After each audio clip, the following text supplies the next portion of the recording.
Hello बच्चों, कैसे हैं आप सभी लोग। आप सभी का फिर से स्वागत है मेरे लेक्चर नंबर 3 में। और ये लेक्चर नंबर 3 जो है आपका इलेक्ट्रोस्टैटिक का चल रहा है। आशा करता हूँ कि आप सभी लोग जो है बेहतर पढ़ रहे होंगे। तो ज़्यादा समय न बर्बाद करते हुए मैं आपके सामने आज इलेक्ट्रोस्टैटिक का लेक्चर नंबर 3 जो है स्टार्ट करता हूँ। तो इससे पहले जैसे कि हम लोग जो है चार्ज पढ़ चुके हैं, चार्ज की प्रॉपर्टीज पढ़ चुके हैं और फिर numerical based on quantization of charge उस पर हमने काम किया था। तो इससे पहले वाले लेक्चर में है, लेक्चर नंबर 2 में है आपका। और अभी भी उससे संबंधित कुछ न्यूमेरिकल्स हैं, मैं जो है आपको इससे संबंधित बात जो है कल मतलब आने वाले लेक्चर्स में जो है बताऊंगा। तो अभी हम जो है आगे के टॉपिक्स करते हैं जो इलेक्ट्रोस्टैटिक्स से संबंधित है। और देन उसके बाद फिर हम न्यूमेरिकल स्टार्ट करेंगे। तो जैसे आज हमारा जो है बेसिकली हमको क्या पढ़ना है, जैसे एक इंडक्शन पढ़ना है और दूसरा जो है कूलॉम लॉ को पढ़ना है, जो कि बहुत ही इंपॉर्टेंट लॉ है।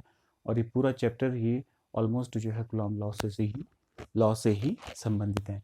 तो हम लोग जो है अब आगे बढ़ते हैं। देखिए, तो हमारा जो टॉपिक है वो है इंडक्शन। इंडक्शन का मतलब होता है इंड्यूस हो जाना, यानी कि किसी के अंदर प्रेरित कर जाना, किसी चीज़ का हो जाना। इंड्यूस कर जाना कहने का मतलब जैसे जो है आपके पास एक कोई सिस्टम है, आपके अगल बगल जितनी भी चीज़ें जो रखी हुई हैं वो न्यूट्रल हैं कायदे में। अब अगर वो न्यूट्रल हैं तो अब उसको इंड्यूस करना यानी कि उसके अंदर चार्ज को बड़ा बना देना। तो ऐसा कैसे हो सकता है, इस चीज़ को हम समझते हैं। जैसे आपके अगल बगल जितने भी मैटर है वो सब जो है आपका एटम से बना हुआ है या एटम से मॉलिक्यूल बने हुए हैं, तो मॉलिक्यूलों से मिलके वो सिस्टम तैयार है। तो यदि आप देखें तो एटम और मॉलिक्यूल जो भी आप कहते हैं, तो यदि उनको आप देखें तो एक एटम के अंदर जो है न्यूट्रॉन, प्रोटॉन और इलेक्ट्रॉन होते हैं आपके। तो न्यूट्रॉन, प्रोटॉन और इलेक्ट्रॉन होते हैं, ये दोनों तो आपके जो हैं क्या हैं, न्यूक्लियस के अंदर मौजूद हैं, ये तो बाहर नहीं निकल सकते। तो चार्ज की अगर हम डेफिनेशन को देखें तो चार्ज बेसिकली इस इलेक्ट्रॉन की वजह से है, क्योंकि इलेक्ट्रॉन की डेफिशिएंसी और एक्सेस ही उसमें चार्ज को प्रोवाइड करता है। तो होता क्या है, देखिए जरा, वैसे इन दोनों का कंट्रीब्यूशन है, बट बेसिकली इसके बाहर निकलने की वजह से, क्योंकि ये तो बाहर नहीं निकल सकता। तो होता क्या है कि जब कोई न्यूट्रल सब्सटेंस जो है, हम इस इंडक्शन को समझ रहे हैं, जब किसी न्यूट्रल सब्सटेंस को, जैसे मान लीजिए न्यूट्रल सब्सटेंस के सामने कोई चार्ज ऑब्जेक्ट जब लाया जाता है, तो क्या होता है, देखिए इस न्यूट्रल सब्सटेंस के अंदर बहुत सारे एटम्स मौजूद होंगे। तो उसके जो इलेक्ट्रॉन्स हैं वो अट्रैक्ट होने लगेंगे इस पॉजिटिव चार्ज की ओर। ये पॉजिटिव चार्ज का एक जो है रॉड मैं इसके सामने लाया है, ये इसके बाद देखो, ये एक न्यूट्रल ऑब्जेक्ट है, इसके पास जो है पॉजिटिव ऑब्जेक्ट लाया है। तो जैसे इस पॉजिटिव ऑब्जेक्ट को लाऊंगा तो there is an separation of charge take place in this substance. इसमें कुछ सेपरेशन होने लगेगा चार्ज का। तो ये चार्ज सेपरेट हो रहा है, यानी कि पॉजिटिव जो है पॉजिटिव से दूर भाग जाएगा बिकॉज ऑफ रिपल्शन। लेकिन इसका नेगेटिव जो चार्ज है वो इस साइड की ओर आने लगेगा, क्योंकि इसके अंदर एटम है, एटम के अंदर इलेक्ट्रॉन और प्रोटॉन मौजूद रहते हैं, तो वो इधर की साइड आने लगेंगे। लेकिन जैसे ही इस रॉड को हटाऊंगा तो ये क्या हो जाएगा आपका, फिर से अपनी सामान्य स्थिति यानी कि नॉर्मल पोजीशन में आ जाएगा। और ये जो पोजीशन जो देख रहे हो, फिर ये अगेन से क्या हो गया, न्यूट्रल हो गया। इस प्रोसेस को हम क्या बोलते हैं, चार्ज इंडक्शन बोलते हैं। इस प्रोसेस को हम जो है, इतने से पोर्शन को यदि हम देखें तो इसको इंडक्शन के नाम से जाना जाता है। लेकिन अगर हम जो है इसकी डेफिनेशन को लिखा जाए तो वो क्या लिखेंगे, उस चीज़ को हम देख रहे हैं। देखिए जरा, तो देखिए जरा, ये एक कंडक्टर था, इसके पास जो है एक चार्ज ऑब्जेक्ट को लाया, तो इसकी वजह से एक टेम्पररी इसमें क्या आ गया, चार्ज आ गया। तो इसी को हम क्या कहते हैं, इंडक्शन कहते हैं। द टेम्पररी दी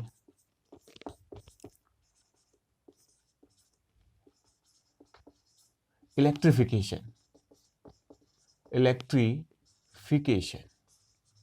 देखो जरा इसमें, जरा ध्यान से, इसमें टेम्पररी क्या हो गया, एक इलेक्ट्रिफिकेशन हो गया, इसलिए हमने क्या लिखा, the temporary electrification of the conductor, conductor, conductor when, जब क्या क्या क्या हमने, when a charge object brought near to it, when a charge object is brought near to it, to it is called induction. उसी को हम क्या कहते हैं, इंडक्शन के नाम से जानते हैं। तो ये तो इंडक्शन था। लेकिन अगर कोई हमसे पूछे कि चार्जिंग जो है आप कैसे कर सकते हैं इंडक्शन के through, that is charging by induction. ये तो इंडक्शन हो गया इसमें। तो चार्जिंग बाय इंडक्शन को अब हम समझते हैं, इस डेफिनेशन को फिर से थोड़ा सा समझते हैं। यानी कि किसी जो है जो नॉर्मल ऑब्जेक्ट है उसके पास जो है टेम्पररी इलेक्ट्रिफिकेशन जो है आ जाए, जब उसके पास जो है कोई चार्ज ऑब्जेक्ट को लाया जाए, लेकिन वो फिर अब नॉर्मल हो जाएगा अगर उस चार्ज ऑब्जेक्ट को आप हटा देंगे। अब देखिए, अब हम पढ़ रहे हैं चार्जिंग बाय इंडक्शन पढ़ रहे हैं। अगला टॉपिक जो है हमारा है वो है आपका चार्जिंग बाय इंडक्शन। तो चार्जिंग बाय इंडक्शन क्या है? चार्जिंग बाय इंडक्शन यानी कि जो इंडक्शन प्रोसेस थी, इससे हम ये चार्जिंग कैसे करेंगे, यानी कि इसमें प्रॉपर्ली चार्ज कैसे लाएंगे। अगर हम ध्यान से देखें, ये एक न्यूट्रल ऑब्जेक्ट है। जैसे इसके पास जो है चार्ज ऑब्जेक्ट को लाओगे तो there is an separation of charge take place in this uncharged body. इस अनचार्ज बॉडी के अंदर सेपरेशन ऑफ चार्ज होगा। इस सेपरेशन ऑफ चार्ज को अगर हम आगे लेके जाएं, यहाँ ये वाले स्टेप को ना फॉलो करते हुए, इस स्टेप को ना फॉलो करते हुए, अब हम क्या कर रहे हैं, इस वाले स्टेप में जा रहे हैं। इसको यहीं पे रहने दे रहे हैं, लेकिन इसकी पॉजिटिव सिरे को, जो ये पॉजिटिव सिरा है, इसको जो है अर्थ से कनेक्ट कर दे रहे हैं। अर्थ का सिंबल ऐसा होता है, एक लंबी लाइन, छोटी फिर छोटी फिर छोटी हॉरिजॉन्टल लाइन से ड्रॉ करोगे तो आपका ये अर्थिंग का सिंबल हो जाएगा। देखिए ये पॉजिटिव है, अर्थ का चार्ज कितना है, न्यूट्रल है, तो जाहिर सी बात है ये पॉजिटिव चार्ज है, ये अर्थ है। अर्थ के अंदर जो इलेक्ट्रॉन्स हैं वो पॉजिटिव चार्ज की ओर क्या होने लगेंगे, अट्रैक्ट होने लगेंगे, और इस ढंग से इलेक्ट्रॉन ऊपर की ओर जाएंगे। जैसे ही ये इलेक्ट्रॉन इस पॉजिटिव चार्ज से मिलेगा तो क्या कर देगा, इसको न्यूट्रलाइज कर देगा, क्योंकि यहाँ पे इलेक्ट्रॉन की कमी है। तो इन इलेक्ट्रॉन इसने कहाँ से खींच लिए, अर्थ से खींच लिए। तो जैसे ही अर्थ से इलेक्ट्रॉन को खींचेगा तो जितने, जैसे मान लीजिए यहाँ पे जो है 6 मैंने दिखा रखे हैं, ये 1 2 3 4 4, तो इसने 6 इलेक्ट्रॉन ऊपर खींच लिए, तो ये क्या हो जाएगा, यहाँ पे न्यूट्रल हो जाएगा। जैसे एक एग्जाम्पल के रूप में समझें तो ये इलेक्ट्रॉन ऊपर की साइड जाने लगेगा और इसको न्यूट्रलाइज कर देगा। बाद में क्या कर दीजिए, इस चार्ज ऑब्जेक्ट को आप हटा भी दीजिए तो ये जो नेगेटिव चार्ज है ये पूरा का पूरा क्या हो जाएगा, इधर पे बना रहेगा। इसी को क्या बोलते हैं, चार्जिंग बाय इंडक्शन। अब इसमें जो प्रश्न पूछा जाता है कि जब हम इस ढंग से चार्जिंग कर रहे हो तो इलेक्ट्रॉन कहाँ से कहाँ की ओर जाता है, तो इलेक्ट्रॉन कहाँ से कहाँ की ओर जा रहा है, अर्थ से कहाँ की ओर जा रहा है, आपका ऑब्जेक्ट की ओर, यानी कि जिसमें हमें इंडक्शन करना है, अर्थ से ऑब्जेक्ट की ओर। और करंट की डायरेक्शन क्या होगी, करंट की डायरेक्शन इलेक्ट्रॉन की अपोजिट डायरेक्शन होती है। ये आपने 10th क्लास में पढ़ा होगा, जो हम करंट इलेक्ट्रिसिटी में पढ़ेंगे बेसिकली। तो यहाँ पे आप समझ लीजिए, तो करंट की डायरेक्शन क्या हो जाएगी, जैसे इसकी अपोजिट होगी। ठीक है, अभी इसके बारे में हम बात नहीं करते हैं। और इसकी वजह से नेगेटिव चार्ज आ जाएगा। अगर इसमें पॉजिटिव चार्ज लाना है तो देखिए जरा, अगर आप इसमें पॉजिटिव चार्ज लाएंगे तो जाहिर सी बात है आपको जो है बाहर से जो ऑब्जेक्ट ला रहे हैं उसको नेगेटिव लाना पड़ेगा। ये जैसे नेगेटिव ला रहा हूँ मैं। अब दूसरा केस ले लेते हैं, ये नेगेटिव चार्ज लाया। अब ये अगर मैं नेगेटिव चार्ज लाता हूँ इसमें, तो यहाँ क्या हो जाएगा, पॉजिटिव हो जाएगा, और इधर क्या हो जाएगा, आपका सब नेगेटिव हो जाएगा। ये नेगेटिव हो गया, देखिए ये नेगेटिव हो गया, क्योंकि ये पॉजिटिव चार्ज के पास नेगेटिव चार्ज आएगा, चाहिए नेगेटिव चार्ज के पास ये पॉजिटिव आ गया, और उधर सेपरेशन हो गया चार्ज का। तो अब क्या होगा, अब देखिए एक और बड़ी मजे की चीज़ है। देखिए तो ये क्या है, आपका नेगेटिव है, और ये क्या है, पॉजिटिव है। तो अब क्या करेगा, ये पॉजिटिव चार्ज को जो है यहाँ से जो है ये इलेक्ट्रॉन जो है, अब अर्थ के पास इलेक्ट्रॉन ही मूव कर सकते हैं, पॉजिटिव चार्ज तो मूव नहीं करेगा इसमें। तो क्या करेगा, इलेक्ट्रॉन यहाँ से यहाँ की ओर, अर्थ की ओर जाने लगेंगे, यानी कि अर्थ की जो मूवमेंट है वो ऊपर से नीचे की ओर होने लगेगी, यानी कि इलेक्ट्रॉन अर्थ के अंदर घुसने लगेगा। और यहाँ पूरा क्या हो जाएगा, एक समय ऐसा आएगा कि इसमें इलेक्ट्रॉन यहाँ इस वाले पोर्शन पे क्या हो जाएंगे, जितना नेगेटिव था वो सब अंदर चले जाएगा, और इसकी वजह से इसमें कैसा चार्ज आ जाएगा, पॉजिटिव आ जाएगा। यानी कि अगर आप जो है नेगेटिव चार्ज रॉड को जो है लाते हो तो इसमें पॉजिटिव चार्ज बन जाएगा ऐसा करने पर। ठीक है, अब एक और बात, अब प्रश्न ये पूछा जाता है कि इसमें इलेक्ट्रॉन का फ्लो कहाँ से कहाँ की ओर होगा, जब पॉजिटिव चार्ज ये अचीव करेगा तो इंड्यूस होगा इसके अंदर। तो उस वक्त जो है इलेक्ट्रॉन जो है बॉडी से, जो और जिस ऑब्जेक्ट को आपको चार्ज करना है उससे अर्थ की ओर मूव करेगा। तो करंट कहाँ से कहाँ की ओर बहेगी, अर्थ से बॉडी की ओर। ठीक है, क्योंकि करंट की डायरेक्शन जो है हमेशा नेगेटिव चार्ज के अपोजिट दिशा में होती है। तो this is your charging by induction. तो आप इसको भी देख लीजिए, ये बहुत ही अच्छा टॉपिक था। इसमें कभी कभार 1 मार्क से क्वेश्चन आपसे पूछ लेते हैं, तो प्लीज़ इसको कीजिए। जो अगला टॉपिक कर रहे हैं हम, वो बहुत ही इम्पोर्टेंट टॉपिक है जिसको जो है आपका कूलाम लॉ के नाम से जाना जाता है, और ये बहुत इम्पोर्टेंट टॉपिक है आपके पहले चैप्टर का। और जो पूरा चैप्टर जो है आपका लगभग हर जगह कहीं ना कहीं इसकी बात होती रहेगी। तो क्यों ना हम इस टॉपिक को बेहतर पढ़ें, तो इसको देख लेते हैं। तो कूलाम लॉ, कूलाम लॉ, तो कूलाम लॉ है क्या? कूलाम ने क्या किया, दो चार्जों में एक्सपेरिमेंटली ऐसा किया, देखा उन्होंने कि यदि आपके पास दो चार्ज हों जिनका मैग्नीट्यूड Q1 और Q2 हो, और जिन्हें कुछ दूरी पर जो है रखा गया हो, मान लीजिए वो दूरी कितनी है, R है, ठीक है ना।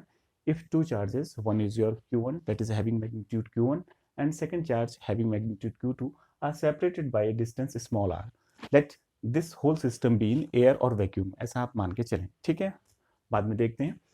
तो कूलाम ने ये कहा कि इनके बीच में जो फोर्स होगा, ध्यान रखिए पॉइंट चार्ज है, ठीक है, हम कूलाम का लॉ एप्लीकेबल सिर्फ पॉइंट चार्ज के लिए होता है। तो जो इनके बीच में फोर्स ऑफ अट्रैक्शन या रिपल्शन, क्योंकि हमने देखा कि चार्ज के बीच में अट्रैक्टिव फोर्स भी होता है और रिपल्सिव फोर्स भी होता है, तो इसलिए हमें दोनों ही भाषा को लिखना पड़ेगा। तो according to Coulomb's law, the force of attraction और repulsion between two point charges is directly proportional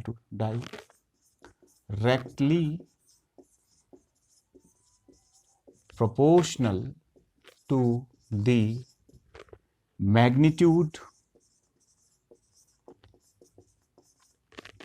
of the charges के जो मैग्नीट्यूड है उसके डायरेक्टली प्रोपोर्शनल है। तो इतनी भाषा को पहले देख लेते हैं, मैथमेटिकली लिखने का प्रयास करते हैं। जो मैंने इतना बड़ा जो लिख दिया है वो क्या कहता है कि द फोर्स ऑफ अट्रैक्शन और repulsion between two point charges, ध्यान रखिए दोनों कैसे चार्जेस हैं, point charges, directly proportional to the magnitude of the charges, जो चार्ज का मैग्नीट्यूड है उसके डायरेक्टली प्रोपोर्शनल होता है। तो अगर हम मैथमेटिकली इसको लिखना चाहें,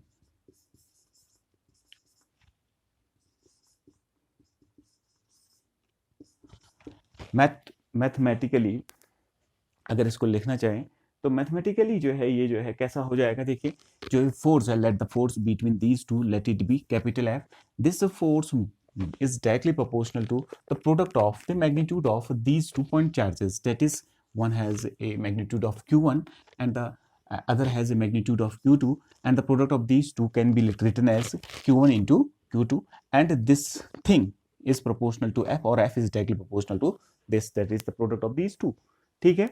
अब हम लोग आगे बात कर रहे हैं, ध्यान से देखिए। फिर क्या बोलता है, इन्होंने ऐसा देखा एक्सपेरिमेंटली कि इनके बीच में जो ये फोर्स होता है वो इनवर्सली प्रोपोर्शनल होता है इसके बीच जो दूरी है उसके स्क्वायर के, and inversely and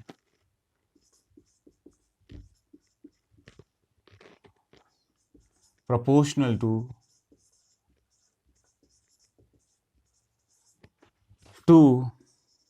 the square of the distance between them, इनके बीच की जो दूरी है उसके स्क्वायर के इनवर्सली प्रोपोर्शनल है, यानी कि इनके बीच की दूरी क्या है, r है। तो अगर हम देखें इसको तो उसके भी 1/r², इनवर्सली का मतलब 1/r², ये f जो है, जो ये फोर्स लग रहा है वह ऐसा हो जाएगा। On combining these two equation, जब भी कभी प्रोपोर्शनलिटी में जो है कंबाइन करनी पड़ती है इक्वेशन को, तो ऐसे ऐड नहीं कर देते हैं। तो इसको कंबाइन करने का तरीका क्या है, एक मैथमेटिकल लिखने का तरीका है ये आपका। तो एफ जो न्यूमरेटर में है उसको न्यूमरेटर में रहने दीजिए, और जो डिनोमिनेटर में है उसको डिनोमिनेटर में रहने दीजिए। क्योंकि बच्चा क्या करता है, जैसे बच्चा ज़्यादातर इसमें ये सोचता है कि इनको ऑन कंबाइन, जैसे मैं कह रहा हूँ combining equation first and second, जैसे मान लो पहली इक्वेशन ये, दूसरी है, तो हम इनको कंबाइन करें तो बच्चा सोचता है इनको जोड़ना है, जोड़ना नहीं है। एक लिखने का रेट, जैसे आप लोग कोई राइटिंग लिखते हैं तो उसमें कुछ तरीका होता है लिखने का कि कैसे सेंटेंस को बिल्डअप करना है, तो ऐसे ही जो है मैथमेटिक्स में भी जो है जब आप दो प्रोपोर्शनलिटी वाले इक्वेशंस को मिलाते हैं तो आप ऐड नहीं करते, उनको किस ढंग से अगर जोड़ते हैं तो किस ढंग से अगर आप उसको कंबाइन करते हैं तो जो न्यूमरेटर में होता है उसको न्यूमरेटर में लिखेंगे और जो डिनोमिनेटर होता है डिनोमिनेटर में। दैट इज, अगर इसको देखो जरा तो यही चीज जो है एक साथ यहाँ पे लिख दिया, F inversely proportional to r square, F directly proportional to Q1 Q2।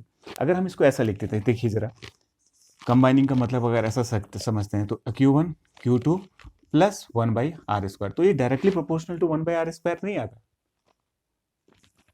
समझ में आ रही बात? ये गलत तरीका है, क्योंकि स्टेटमेंट क्या कहती है, डायरेक्टली प्रोपोर्शनल टू दिस, और डायरेक्टली प्रोपोर्शनल टू इसके भी नहीं आ रहा है क्योंकि अभी ऐड होगा देन उसके बाद कुछ बनेगा ही। ठीक है, तो ये लिखने का तरीका क्या होता है, गलत होता है। जैसे मैं देखता हूँ, हम कॉपी एंड चेक करते हैं तो हमें पता चलता है कि बच्चे ऐसे भी लिख देते हैं। तो इसके बाद का स्टेप क्या है कि जैसे प्रोपोर्शनलिटी कांस्टेंट को ये प्रोपोर्शनलिटी को हटाने के लिए कांस्टेंट की रिक्वायरमेंट होगी, तो that requirement is fulfil bye 1/4 pi epsilon naught. ये एक्सपेरिमेंटली निकाला गया एक वैल्यू है, ये हो गया। तो this is the expression for force experienced by 2 point charges separated by a distance small r in air। Air में यदि रखा हो या वैक्यूम में रखा हो तो उसको इतना फोर्स लगेगा, उसका मैग्नीट्यूड निकाल रखा है। फोर्स एक वेक्टर क्वांटिटी है, अभी हम सिर्फ मैग्नीट्यूड पे बात कर रहे हैं, अभी इसकी दिशा पे हम बात नहीं कर रहे हैं, सिर्फ मैग्नीट्यूड पे बात कर रहे हैं। दिशा के लिए हम Coulomb law in vector form पढ़ेंगे। तो इसको आप लोगों को याद रखना है, यानी कि आप ज़्यादातर जब भी क्वेश्चन करेंगे तो आपको मैग्नीट्यूड से मतलब होगा, क्योंकि मैग्नीट्यूड जब आपका निकल जाएगा तो दिशा निकालनी ज़्यादा इजी हो जाएगी। तो अब इस एक्सप्रेशन को यदि हम ध्यान से देखें, मैं इस पूरे एक्सप्रेशन को आप समझ गए होंगे कि ये कैसा आया, कैसे आया। तो अब हम थोड़ा सा आगे बढ़ते हैं। तो लास्ट का स्टेटमेंट हमारा क्या आया, उस चीज़ को अगर हम ध्यान से देखें तो वो आपका क्या आया, ये कुछ स्टेटमेंट आया। अगर आप इसको ध्यान से देखें तो f is equal to 1/4 pi epsilon not Q1 Q2 upon r²। तो ये स्टेटमेंट हमारे पास आ गया। तो ये एप्सिलॉन नॉट क्या है, ये एप्सिलॉन है और इसके नीचे 0 लगा दोगे तो ये एप्सिलॉन 0 भी पढ़ा जाता है और एप्सिलॉन भी पढ़ा जाता है। ठीक है, अब ये जो चीज़ है ये तो आप जानते हैं, Q1 and Q2 are two charges and R is the separation between the charges. That is, ये है आपका Q1 और ये Q2 है, and the separation between these two is your small r। ठीक है, तो 1/4 pi epsilon naught, what is your 1/4 pi epsilon naught, it is your constant and the value of this constant is your 9 × 10⁻⁹। अब इसकी unit चाहिए इस constant की।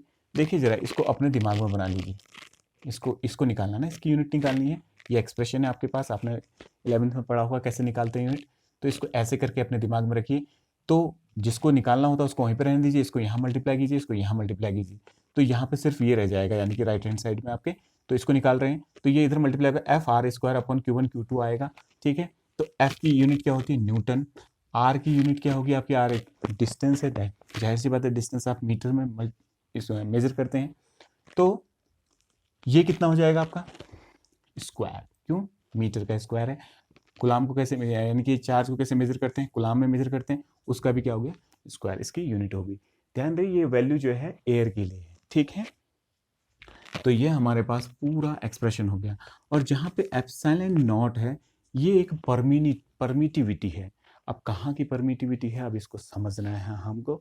इसको हम अभी जस्ट इसके बाद समझ रहे हैं, या अभी से यहीं से स्टार्ट कर देते हैं इसको।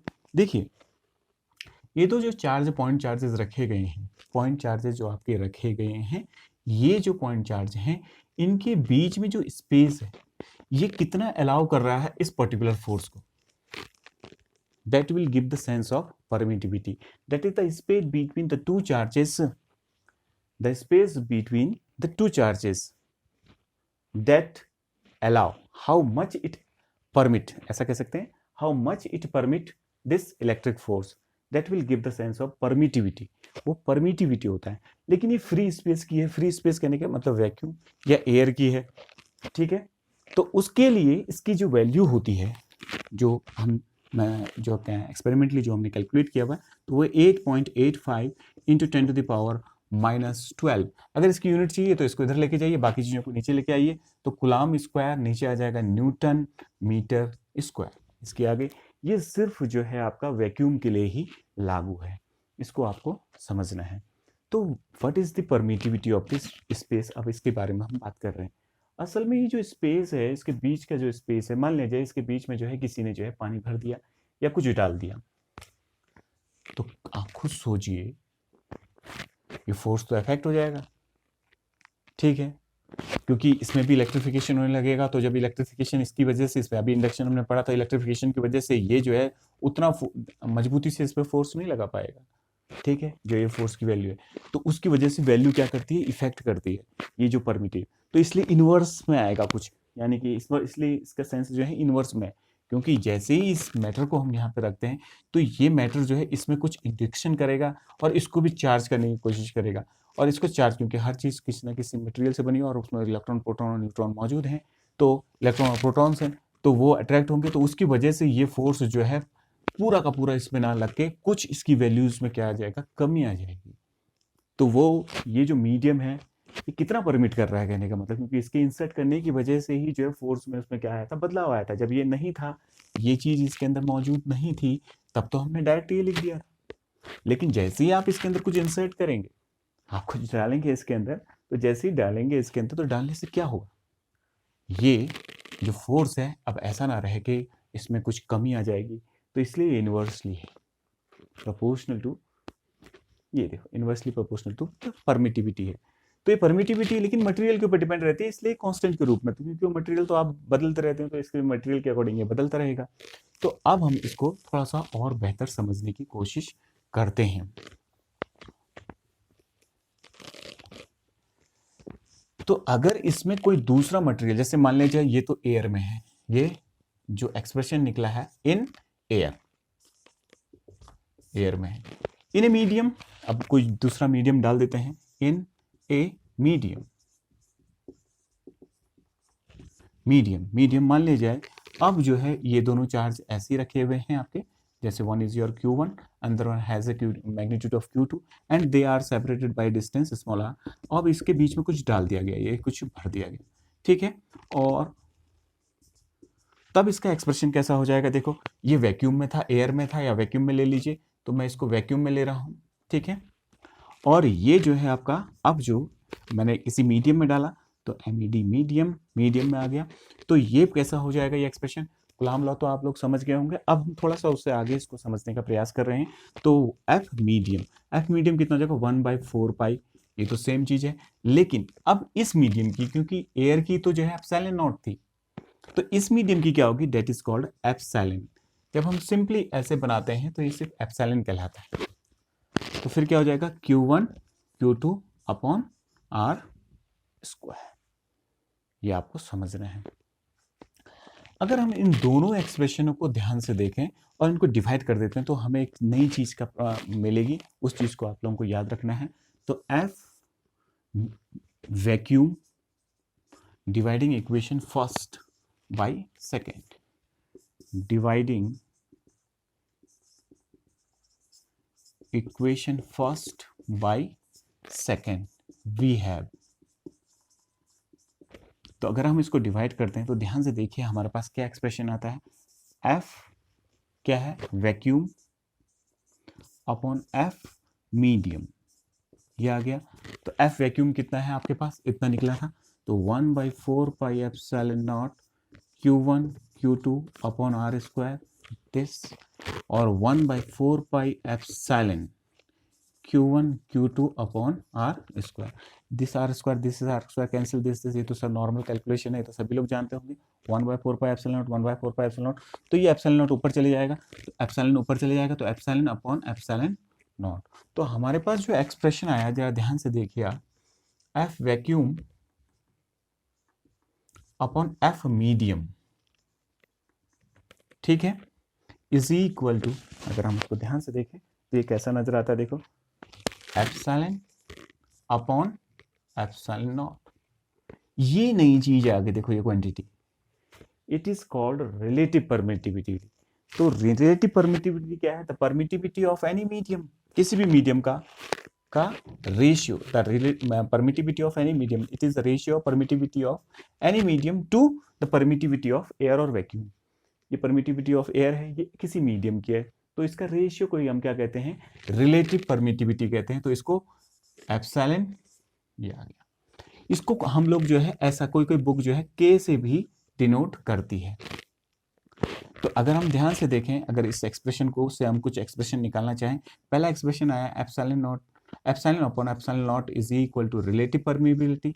दूसरा एक्सप्रेशन इसको ऐसे भी लिख सकते हैं, इसी को दूसरे ढंग से अगर लिखना चाहें, this upon epsilon not is equal to K, K हो गया, कि relative permeability can be written as K. इसी का दूसरा नाम डाइलेक्ट्रिक कांस्टेंट, इसको डाइलेक्ट्रिक कांस्टेंट भी कहते हैं, डाई इलेक्ट्रिक कांस्टेंट। ठीक है, इसको हम आगे पढ़ेंगे, आगे वाले चैप्टर में इसका बहुत अच्छा एक्सप्रेशन है, तो हम इसको पढ़ेंगे। ये आ गया। और अगर इस पूरे एक्सप्रेशन को अगर आप देखना चाहें तो F vacuum upon F medium जो है वो किसके बराबर है, आपका के के बराबर है। तो एफ वैक्यूम देखिए, देखो वैक्यूम में जो है ज़्यादा बल होता है, ज़्यादा फोर्स होता है, तो के टाइम्स ऑफ कितना जो भी उसकी इसका कांस्टेंट निकलेगा वो टाइम्स क्या हो जाएगा आपका एफ मीडियम, यानी कि मीडियम में देखो कम फोर्स होता है, उसका के टाइम्स है। तो अगर आपसे कोई प्रश्न पूछे कि कोई मीडियम डालने के बाद ज़्यादा फोर्स लगेगा कि वैक्यूम में ज़्यादा लगेगा, तो आप सीधे सीधे कह सकते हैं कि वैक्यूम में ज़्यादा फोर्स लगता है। ठीक है, तो ये हमारे पास कुछ एक्सप्रेशंस आए।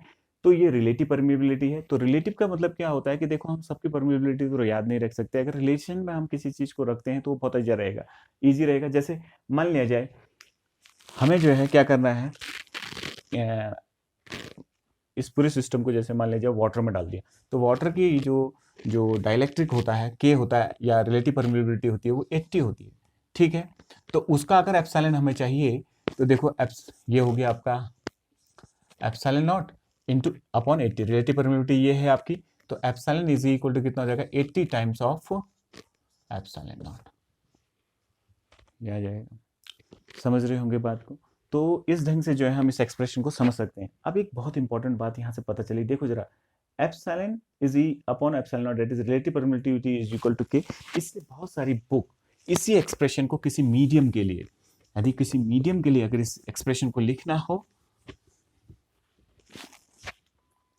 तो F medium is equal to 1/4 pi epsilon naught, ये तो हमने एप्सिलॉन लिखा था, Q1 Q2 upon r square हो गया। तो F medium is equal to 1/4 pi, in place of this we can write this expression in term of this, that is कैसे, देखो epsilon upon epsilon not is equal to K, it means epsilon is equal to K times of epsilon not, that is K times of epsilon not Q1 Q2 upon, इसलिए कोई book ऐसा लिख सकते हो के is your dielectric constant. ये आपको given होगा, हर मीडियम का डाइलेक्ट्रिक कांस्टेंट होगा। जैसे उदाहरण के लिए मान लिया जाए जब वैक्यूम में था उसको 10 न्यूटन फोर्स लग रहा था, ये क्या है, एफ वैक्यूम है। वैक्यूम है, मान लिया जाए आपने दो चार्जेस के बीच में फोर्स लगाया और वो फोर्स कितना निकला आपका 10 न्यूटन निकला। अब आपको उसमें किसी एक ऐसे मीडियम उसके बीच में डाल दिया, इसके बीच में एक मीडियम को इंसर्ट कर दिया जिसका डाइलेक्ट्रिक कांस्टेंट जो है के बराबर 2 था। ठीक है, इसकी कोई यूनिट नहीं होती बिकॉज ये रेशियो होता है किसी चीज का, तो यूनिट कैंसिल हो जाएंगे, इसकी कोई यूनिट नहीं होती है। तो आपसे बोला गया कि उस मीडियम में कितना फोर्स लगेगा उसको, तो अगर इसी चार्ज मतलब इन चार्जों के बीच में आप कितना फोर्स लगेगा, यदि इसके बीच में जो है एक मीडियम इंसर्ट कर दिया गया है और उस मीडियम का डाइलेक्ट्रिक कांस्टेंट के बराबर 2 है, तो आप बताइए अब उसमें कितना फोर्स लगेगा। तो आप बड़ी आसानी से निकाल सकते हैं। देखिए, तो आप जानते हैं एफ वैक्यूम में 10 इतना लग रहा है, तो एफ वैक्यूम ये है आपका। ठीक है, वैक्यूम मीडियम चाहिए आपको, तो आप उसको भी ना समझें, कुछ ना समझें, तो एफ देखिए जरा, एफ मीडियम 1/4 पाई के टाइम्स ऑफ एप्सिलॉन, तो इतने पूरे का जो वैल्यू है वो कितना दे रखा है, 10 दे रखा है। तो यानी कि एफ मीडियम कितना हो जाएगा 10/2, क्योंकि 2 है नीचे, देखो ये पूरी वैल्यू जो है वैक्यूम से 1/k टाइम्स क्या होती है, इफेक्ट होती है, तो ऐसा आ जाएगा।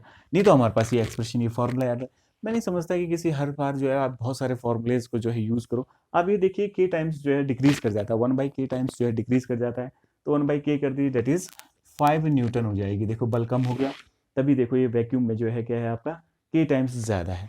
अब मुझे मीडियम में चाहिए, तो मीडियम में इसी फॉर्मूले से अगर समझते हैं तो देखिए एफ मीडियम कितना हो जाएगा, is equal to F vacuum upon K. तो एफ वैक्यूम कितना दे रखा है 10 अपॉन के कितना दे रखा है 2, तो ये कितना हो जाएगा 5 न्यूटन। अगर आप फॉर्मूला यूज करना चाहते हैं वो तो मैंने निकाल दिया है, तो आप बस बड़ी आसानी से कर सकते हैं। लेकिन इसको समझिए कि आपको एक बहुत इंपॉर्टेंट बात का पता चला कि जब भी कोई मीडियम इंसर्ट कर दिया जाएगा जो पॉइंट चार्ज उसके बीच में, तो उसमें जो है जो बल की कमी आएगी वो 1/k टाइम्स आ जाएगी, जो भी उसके वैक्यूम की वैल्यू होगी। तो इसको आपको दिमाग में बनाए रखना है। तो अब हम थोड़ा सा कूलाम लॉ को थोड़ा और देखते हैं, ठीक है। तो मीडियम के लिए हमारे पास जो एक्सप्रेशन था, तो अगर मीडियम को इंसर्ट कर दिया जाए तो वो कितना था 1/4 pi epsilon naught K times epsilon not Q1 Q2 upon r square. बस एक के जो है एप्सिलॉन नॉट टाइम्स हो जाएगा, ऐसा समझ लेना। और एयर में जो था एफ एयर या वैक्यूम, वो कितना था 1/4 pi epsilon not Q1 Q2 upon r square. आपको यही याद रखना है, इसको याद रखने की जरूरत नहीं है, बस इतना समझना है कि वो ये जब भी मीडियम जाएगा तो के टाइम्स हो जाएगा, 1/4 पाई के टाइम्स ऑफ एप्सिलॉन नॉट हो जाएगा, ठीक है। यानी कि 1/k टाइम्स जो है कम हो जाएगा, इसको आपको याद रखना है। अब देखिए, यानी कि फोर्स इतना लगता है, इन जनरल इसको ऐसे लिखा जाता है किताबों में। तो अगर आपसे पूछा जाए तो ये जो फोर्स का एक्सप्रेशन निकला है, इसमें फोर्स कैसे वेरी कर रहा है। देखो एक बार आपने जो चार्ज चूज कर दिया, इसमें तो कुछ नहीं किया जा सकता है, ठीक है। एक बार जो आप चार्ज चूज कर देते हैं, तो उस चार्ज के चूज करने के बाद तो आप चार्ज में तो कुछ नहीं कर सकते, क्योंकि आपको चार्ज में अभी बदलाव नहीं करना है, क्योंकि ज़्यादातर हम ऐसा अभी नहीं करना चाह रहे हैं। तो बेसिकली बदलाव किसमें हो रहा है आपका आर में, यानी कि दूरी अगर दोनों के बीच की बढ़ा दी आपने जैसे। तो इस एक्सप्रेशन से आपको ये भी पता चल रहा है कि कहने का मतलब F inversely proportional to r square. तो यदि आपसे पूछा जाए कि इन दोनों के बीच में ग्राफ क्या होगा, यानी कि फोर्स बिटवीन टू चार्जेस जो है कैसे अफेक्ट होगा दूरी के साथ, यानी कि उन दोनों के बीच के सेपरेशन के साथ। ये आर है, ये सॉरी क्यू है, Q1 है, Q2 है, और ये Q2 है, Q1 है, और इन दोनों के बीच का सेपरेशन कितना है आर है। तो कैसे इफेक्ट हो रहा है, देखो 1/r², यानी कि आर बढ़ेगा एफ कम होगा। तो पहले अगर मान लीजिए आर 0 हो जाए, तो 0 पे कितना हो जाएगा अनंत, यानी कि इन्फिनिटी, यानी कि इस लाइन में पता नहीं कहाँ मिलेगा, बहुत दूर कहीं। और लेकिन जैसे जैसे एफ बढ़ेगा तो वो डिक्रीज करने की, यानी कि आर बढ़ेगा तो एफ क्या होगा डिक्रीज करने लगेगा। तो कैसे डिक्रीज करेगा, ठीक है, कहीं अनंत में जाके क्या होगा मिलेगा आगे जाके, ठीक है। ऐसा नहीं कि आप एकदम से यहाँ पे मिला दें, क्योंकि बहुत दूरी पे मिलेगा। जब आर जो है टेंडिंग टू इन्फिनिटी होगा तभी ये फोर्स 0 होता है। इसलिए इस फोर्स को हम लॉन्ग रेंज फोर्स भी कहते हैं। क्यों कहते हैं लॉन्ग रेंज फोर्स, क्योंकि इसके 0 होने की संभावना कब है, जब आर कहाँ की साइड बढ़े, इनफाइनाइट की ओर बढ़े, तभी इसी फोर्स को हम क्या कहते हैं लॉन्ग रेंज फोर्स भी कहते हैं। अब इसको हम थोड़ा सा कंपैरिजन करते हैं ग्रेविटेशनल फोर्स के साथ। कभी कभार आपसे 1 मार्क्स में क्वेश्चन पूछ लेते हैं कि what is the difference between gravitational force and Coulombian force that is called electric force between two charges. तो जो electric force between two charge होता है, ध्यान से देखिए, एफ जो electric force between two charges होता है वो कितना होता है 1/4 pi epsilon not Q1 Q2 upon r square. और जो ग्रेविटेशनल फोर्स होता है इसको एफ ई कर देता हूँ, ई फॉर इलेक्ट्रिक। और दूसरा होता है वो क्या होता है आपका 1 FG, वो कितना होता है 1 G into mass of first mass of second upon r square, ठीक है। ये दो चार्जेस हैं Q1 और एक Q2, आर दूरी पे सबसे, ये दो मासेस हैं, एक M1 है एक M2 है, separated by distance r, where g is your gravitational constant. पहला तो ये है, दोनों में सिमिलरिटीज देख रहे हैं। तो सिमिलरिटी देखो, यहाँ चार्जेस के ऊपर डिपेंड है प्रोडक्ट के, और ये क्या है मासेस के ऊपर। इसका ये अपना कांस्टेंट है और ये इसका अपना कांस्टेंट है। दोनों इनवर्स स्क्वायर लॉ को फॉलो करते हैं। पहला क्या है, दोनों इनवर्स स्क्वायर लॉ को फॉलो करते हैं। देखिए इनवर्स स्क्वायर लॉ डिस्टेंस का के इनवर्सली प्रोपोर्शनल है और भी स्क्वायर के, ठीक है। पहली सिमिलरिटी तो ये आ गई। दूसरी सिमिलरिटी, दूसरा क्या है आपका, ये दोनों फोर्स कंजर्वेटिव है। कंजर्वेटिव फोर्स कहने का मतलब क्या है? कहने का मतलब इनके द्वारा जब भी कभी काम होगा तो वो काम जो है आपका जो पाथ फॉलो कर रहे हैं उसके ऊपर निर्भर नहीं करेगा। किसके ऊपर निर्भर करेगा? आप इनिशियल पॉइंट क्या है आपका और फाइनल पॉइंट क्या है। जैसे मान लिया जाए आपको यहाँ से लेके यहाँ तक कोई सी ऑब्जेक्ट को लेके जाना है, ये दो पॉइंट है ए और बी है, और इसमें अगर कंजर्वेटिव फोर्स काम कर रहा है तो आप चाहे इस ऑब्जेक्ट को ऐसे ऐसे ऐसे पाथ से लेके यहाँ जाएं, चाहे ऐसे ऐसे पाथ लेके यहाँ जाएं, तो इन दोनों ही स्थितियों में वर्क, इन तीनों ही स्थितियों में वर्क क्या होगा? एक बच्चा इसको उठा के लेके इधर ले गया, एक बच्चा ऐसे उठा के इधर ले गया, एक बच्चा ऐसे उठा के इधर ले गया। अगर ये तीनों लोग जो है कंजर्वेटिव फोर्स से काम कर रहे हैं तो इससे कोई मतलब नहीं है कि उसने क्या पाथ फॉलो किया। That is work done by the conservative force does not depend on the path followed by an object, but it depend on initial and final position. ये डिपेंड करता है इनिशियल और फाइनल पोजीशन पे। That's why these two forces are called conservative force. Conservative force के का ये बहुत बेहतर एग्जांपल है इलेक्ट्रोस्टैटिक फोर्स और in the same manner gravitational force. तो इसको तो आपने 11th में प्रूव भी किया होगा। तो बोथ आर कंजर्वेटिव। तो हम तो अभी सिमिलरिटी पढ़ रहे हैं कंजर्वेटिव, ये कंजर्वेटिव है और ये भी क्या है आपका कंजर्वेटिव है। तो ये दो चीजें हो गई। अब तीसरा क्या है, अब उसको समझते हैं। तीसरी सिमिलरिटी इन दोनों के बीच में क्या है वो अब हम देख रहे हैं। अगर आप ध्यान से देखें, आपको पिछला कुछ याद हो, तो ये दोनों जो है सेंट्रलाइज फोर्स है। सेंट्रलाइज फोर्स का दैट इज ये फोर्स हमेशा line joining these two masses में के अलोंग ही क्या करेगा, एग्जिस्ट करेगा। ये नहीं कि आप लाइन जॉइनिंग तो ये है इन दोनों को और आपने फोर्स ऐसे बना दिया इसका, ऐसा नहीं बना सकते आप, ठीक है। तो ये फोर्स भी जैसे ये इसमें जो फोर्स अट्रैक्ट रिपल्सन का लगा रहा होगा, तो ये line joining these two point charge होगा। दैट इज सेंटर, उस पहले के सेंटर से दूसरे सेंटर को मिलाने वाली लाइन में ही क्या करेगा, ये फोर्स की दिशा मतलब दिखाई जाएगी। ये नहीं कि आप मन मर्जी से कहीं भी दिखा दें, क्योंकि सेंट्रलाइज है। इसका सेंटर उसके सेंटर को खींचता है या उसके सेंटर को रिपेल करता है चार्ज के केस में, लेकिन इसमें तो हमेशा ही अट्रैक्टिव होता है। तो ये इसके मतलब जो है हमेशा जो है इसके सेंटर से उसके सेंटर की ओर अट्रैक्ट करेगा इस वाले केस में, ठीक है। तो ये कैसे हैं आपके सेंट्रलाइज फोर्स हैं। कैसे हैं? सेंट्रलाइज फोर्स, यानी कि सेंट्रलाइज फोर्स को लाइन जॉइनिंग, जो उनके सेंटर को जो लाइन ज्वाइन कर रही है उसी के अलोंग ही आप फोर्स की दिशा को बनाएंगे। आप मन मर्जी से नहीं बना सकते, क्योंकि आप देखेंगे तो होता ऐसा ही है। मन मर्जी कहने का मतलब ये मेरी भी मन मर्जी नहीं है इसमें कि मैं चाहूँ कि मतलब जो है किसी भी ढंग से बना दूं। तो अगर आप देखेंगे, जब एक्सपेरिमेंटली इसको देखेंगे, तो ये जो लाइन जॉइनिंग होता है उन्हीं में एडजस्ट करता है। तो जब जाहिर सी बात है जैसा दिखेगा हमें वैसा ही कहना पड़ेगा। तो ये सेंट्रलाइज फोर्स है। तो हमने कुछ सिमिलरिटीज पढ़ ली। अब इनके बीच में कुछ डिसिमिलरिटीज होंगी इन दोनों फोर्स के बीच में। तो ये तो थी सिमिलरिटीज। अब डिसिमिलरिटीज क्या क्या है? तो what are the dissimilarities between these two forces. इन दोनों फोर्सेस के बीच में जो डिसिमिलरिटीज हैं वो हम देख रहे हैं। पहला क्या है?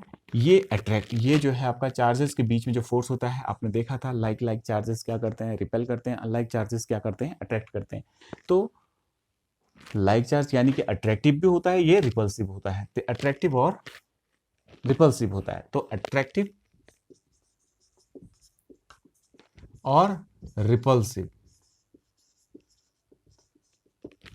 That is the force of attraction और repulsion between two point charges. अगर इसकी डेफिनेशन को कंप्लीटली कहा जाए, द फोर्स ऑफ अट्रैक्शन और repulsion between two point charges is directly proportional to the product of magnitude of the charges. तो कहने का मतलब ये अट्रैक्टिव भी होता है, रिपल्सिव भी होता है। और ये क्या होता है आपका? ऑलवेज अट्रैक्टिव होता है, ऑलवेज अट्रैक्टिव।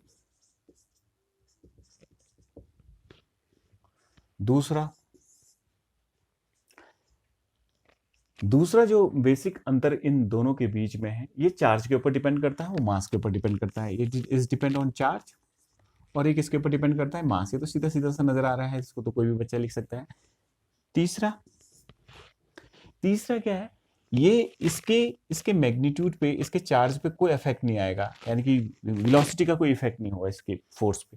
इस पे इफेक्ट पड़ने लग जाएगा। क्यों पड़ने? मास चेंजेस होंगे तो फोर्स चेंज हो जाएगा। That is there is an effect this force. अब लेकिन हम ऐसा कह भी नहीं सकते। क्यों नहीं कह सकते? उसके अंदर समस्या क्या है?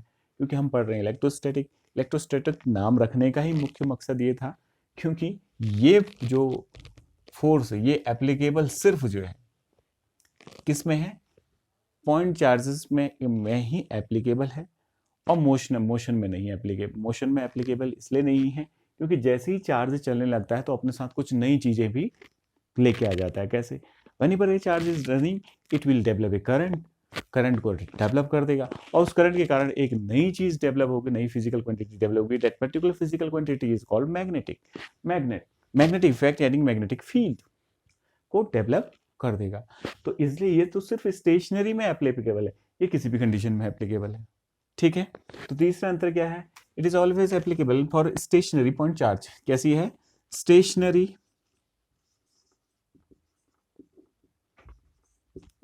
Point charge.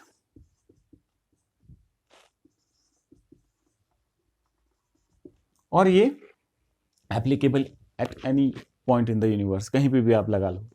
और दूसरा और अच्छे ढंग से समझ लेते हैं कि इसमें जो है देखो इसका कांस्टेंट जो है वेरी कर जाएगा अगर बीच में मीडियम चेंज होगा, इसमें कोई फर्क नहीं पड़ता क्योंकि ये यूनिवर्सल ग्रेविटेशनल कांस्टेंट है। अब एक बहुत इंपॉर्टेंट क्वेश्चन इसमें कभी कभार जैसे आपसे कोई पूछ ले, वो पूछ ले कि न्यूटन का लॉ तो जो है लॉ ऑफ ग्रेविटेशन जो है यूनिवर्सल लॉ ऑफ ग्रेविटेशन भी कहलाता है, तो ये यूनिवर्सल लॉ क्यों नहीं कहलाता है? दैट इज जैसे हम बोलते हैं Newton's universal law of gravitation, इसको बोलते हैं।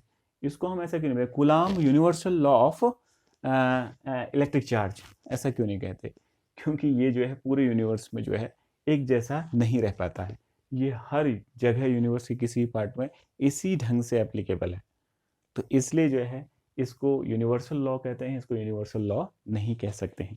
ठीक है, तो ये किसी भी कंडीशन में जो है आपका अप्लाई होता है। तो इन दोनों चीज़ों को आपको याद रखना है। ठीक है, तो अब हम पढ़ रहे हैं इसमें इसी को थोड़ा सा आगे। ठीक है, एक मिनट।